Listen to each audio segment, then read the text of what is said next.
Welcome to mega 9 TV. గత 5 ఏళ్లలో తిరుపతి జిల్లా వెంకటగిరి అభివృద్ధికి ఎంతో కృషి చేయాలనుకున్న వైసీపీ ప్రభుత్వం సహకరించలేదని మంత్రి ఆనం రామనారాయణ రెడ్డి తెలిపారు. ఏ ప్రాంతం ఏ జిల్లాలో ఉందో తెలుసుకోవడానికే 5 ఏళ్ల సమయం సరిపోయిందన్నారు. గత ప్రభుత్వ హయాంలో వెంకటగిరిలో ఒక ఫుట్బాల్ ప్లేయర్ ను పెట్టారని, ఆ ప్లేయర్ ఎక్కడున్నాడో మిగిలిన ప్లేయర్స్ అందరూ వెతుక్కుంటున్నారన్నారు. ఇక నుంచి వెంకటగిరిలో ఫుట్బాల్ ప్లేయర్లు కనిపించరని, కనిపిస్తే కురుగొండ్ల రామకృష్ణ కనిపిస్తారు, లేదంటే తాను కనిపిస్తానని అన్నారు. వెంకటగిరి మండల ప్రజా పరిషత్ నూతన భవనాన్ని ఆనం ప్రారంభించారు.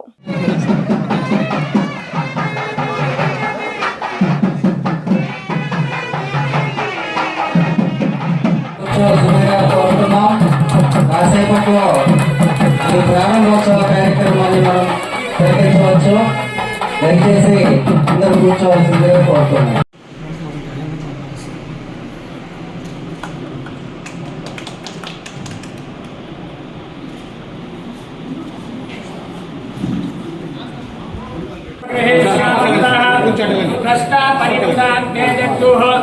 सर्वमाजुच्यतस्य निधं कृत्वा तनमिधेव देवस्यत्वासमिदाः अश्विनार्बाहुभ्यां पूष्णोऽस्ताभ्यां प्रतिगृह्णातुनः राजात्वावरूधे विदक्षिणे अग्नये हिरण्यं तेना प्रदत्तमस्य पयोधात्रे पयोवक्ष्यवल्ली మండలంలో ఒక రిజర్వాయర్, బ్యాలెన్సింగ్ రిజర్వాయర్ రామకృష్ణ శంకుస్థాపన చేస్తే పని చేయడానికి నేను మొదలు పెడితే దాన్ని అడ్డుకున్నటువంటి పరిస్థితి. అది మొదలు కాకుండా నేను నిలిచిపోయాను.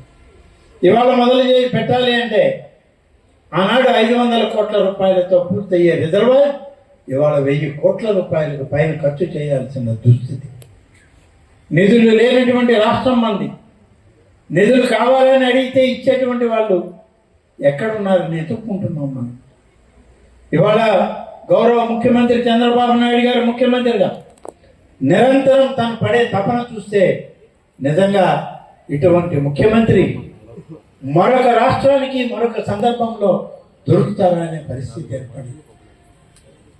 11.5 లక్షల కోట్ల రూపాయల అప్పు 5 సంవత్సరాల్లో ఈ రాష్ట్రానికి ఏర్పడింది. ఇంత అప్పును తిరిగి కట్టాలి. కేవలం అప్పే కాదు, అప్పు తెచ్చినటువంటి వడ్డీ కూడా కట్టాలి. అవి కట్టాలనా, లేకుంటే ఈ రాష్ట్రాన్ని అభివృద్ధి చేయాలన్నా, మన ప్రాంతాలు అభివృద్ధి చెందాలన్నా, ఇన్ని రకాలుగా ఇవాళ ఆలోచన చేస్తూ కేంద్ర ప్రభుత్వం ప్రధానమంత్రి శ్రీ నరేంద్ర మోడీ గారి సహకారంతో అక్కడ ఉన్నటువంటి సీతారామన్ గారి యొక్క సాహచర్యంతో నిధులు తెచ్చి ఈ రాష్ట్రాన్ని అభివృద్ధి చేసే ఒక ప్రయత్నం జరుగుతూ ఉంది. ఈ రాష్ట్రంలో తిరిగి మళ్ళీ అన్ని పట్టాలు ఎక్కించాలని ఒక ప్రయత్నం. దాదాపుగా 6 మాసాలు అవుతుంది ఈ ప్రభుత్వం వచ్చి. మీరు అడగవచ్చు, ఏం చేశారయ్యా ఈ 6 మాసాల్లో? 6 మాసాల్లో చేసేటువంటి ప్రయత్నం అసలు ఎక్కడ ఏముంది ఏమి లేదు అని తెలుసుకోవడానికే 6 మాసాలు కూడా పడుతుంది, ఇంకా ఎక్కువ కూడా పట్టే పరిస్థితి. 11.5 లక్షల కోట్ల అప్పు ఉంది ఈ రాష్ట్రంలో.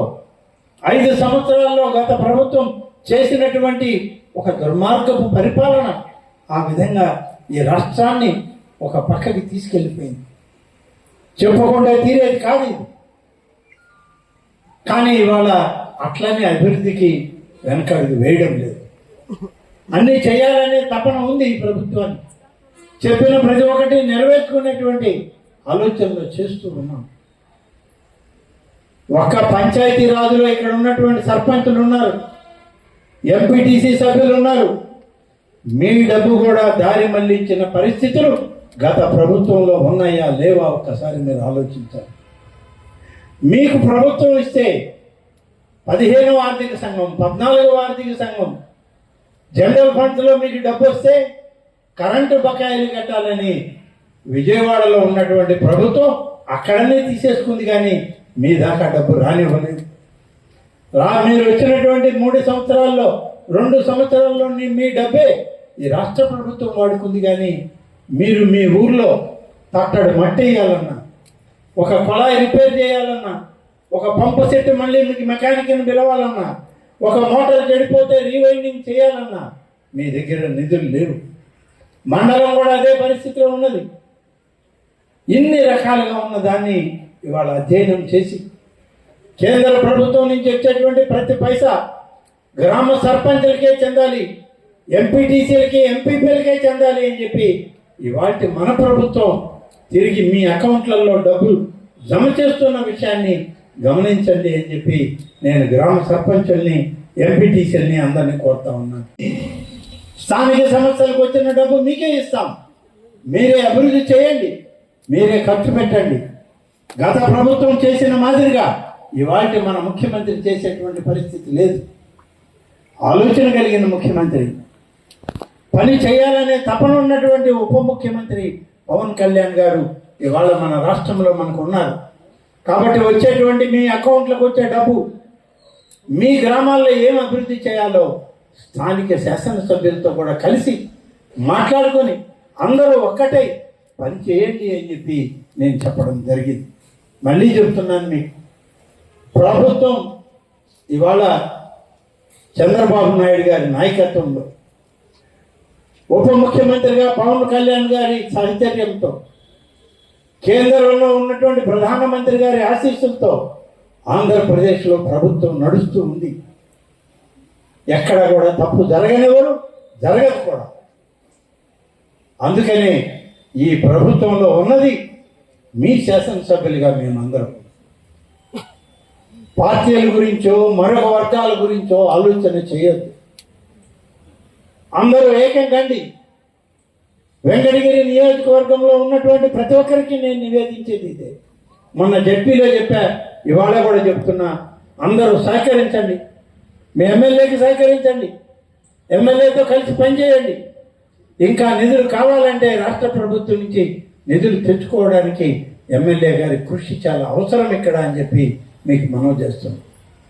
మీ డబ్బు స్థానిక సంస్థల డబ్బు మీకు ఇచ్చినా వాటి మీద అజమాయిషి రాష్ట్ర ప్రభుత్వం ఉంటుందే తప్ప, కేంద్ర ఆడిట్ విభాగాలు ఉంటాయే తప్ప ఎవరికి వాళ్ళు వాటిని ఖర్చు చేయడానికి లేదు. అన్నీ కూడా మనం జాగ్రత్తగా చేసుకోగలిగితే మన ప్రాంతాన్ని ఈ 1.5 సంవత్సరంలో తిరిగి మీ గ్రామాలను మీ మండలాలని అభివృద్ధి చేసుకునే అవసరం ఉంటుంది, అవకాశం వస్తుంది. తప్పనిసరిగా శాసనసభ్యులతో కలిసి మీరందరూ పనిచేయండి అని చెప్పి నేను మీ అందరికీ మనవి చేస్తున్నాను. ఇవాళ మీరు అందరూ అడుగుతున్నారు,